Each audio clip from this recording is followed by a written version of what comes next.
Yaşad Fondu və Asan Könüllüləri Təşkilatının birgə təşkilatçılığı, Tabiya Qrup və Lənkəran Springs Wellness Resort Hotelinin tərəfdaşlığı ilə növbəti Yaşad düşərgəsinin açılış mərasimi keçirilib. Ümumilikdə 400-ə yaxın şəhid övladının iştirakı nəzərdə tutulur. 7 həftə davam edəcək düşərgə proqramı ərzində uşaqlar üçün əyləncəli və maarifləndirici fəaliyyətlər, təlimlər, teatr tamaşaları, ekskursiyalar, tanınmış şəxslər və qurum rəhbərləri ilə görüşlər təşkil olunacaq.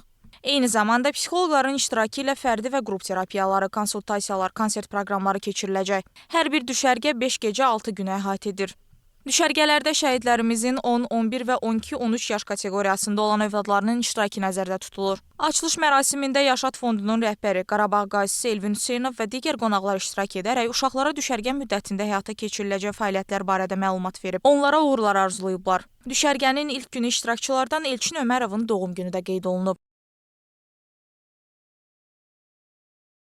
Düşərgə şəhid övladlarının yay tətilinin, asudə vaxtının səmərəli keçirilməsi məqsədlə həyata keçirilir. Onlar burada yeni dostluqlar, yeni əlaqələr formalaşdırırlar və düşərgə müddətində düşərgənin proqramına uyğun olaraq onlara müxtəlif master-klasslar, müxtəlif təlimlər keçiriləcək. Eyni zamanda öz sahəsinin tanınmış idmançıları, olimpiya çempionları, dünya, Avropa çempionları onların görüşünə gələcəklər. Mədəniyyət xadimləri, incəsənət xadimləri onlarla görüşdə olacaq.